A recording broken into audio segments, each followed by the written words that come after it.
মধ্যপ্রাচ্যে চরম রূপ নিয়েছে যুক্তরাষ্ট্র ও ইরানের মধ্যকার সামরিক সংঘাত। ইরানের দক্ষিণাঞ্চলে মার্কিন হামলার জবাবে বাহরাইনে অবস্থিত যুক্তরাষ্ট্রের পঞ্চম নৌবহর বা ফিফথ ফ্লিট লক্ষ্য করে ড্রোন হামলা চালিয়েছে ইরানের ইসলামী বিপ্লবী গার্ড বাহিনী আইআরজিসি। একই সাথে জর্ডানের একটি মার্কিন বিমান ঘাঁটিতেও দূরপাল্লার ক্ষেপণাস্ত্র হামলা চালিয়েছে তারা।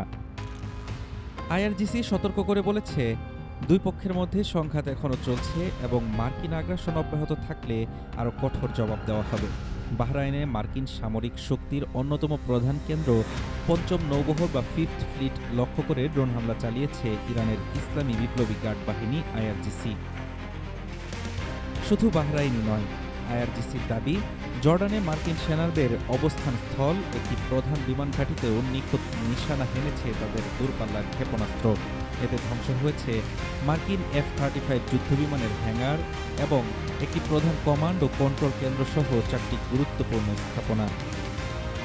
এর আগে ইরানের দক্ষিণাঞ্চলীয় জাস্ক, সিরিক ও কেশম দ্বীপে বিমান হামলা চালায় যুক্তরাষ্ট্র, যাতে সিরিকের একটি টেলিযোগাযোগ টাওয়ার ও পানির ট্যাঙ্ক ধ্বংসের কথা জানিয়েছে তেহরান।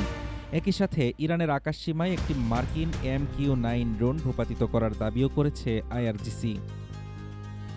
দুই পরাশক্তির এই সংঘাতের জেরে উচ্চ সতর্কতাবস্থায় রয়েছে প্রতিবেশী দেশগুলো। কুয়েতের সেনাবাহিনী জানিয়েছে, যে কোনো পরিস্থিতি মোকাবিলায় তাদের আকাশ প্রতিরক্ষা ব্যবস্থা সম্পূর্ণ সক্রিয় রয়েছে। বাসিন্দাদের সরকারি নির্দেশনা মেনে চলার আহ্বান দিয়েছে দেশটি।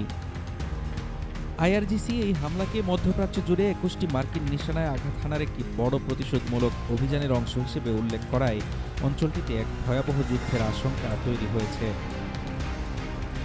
হাফিজুর রহমান তুষার, ঢাকা টুডে।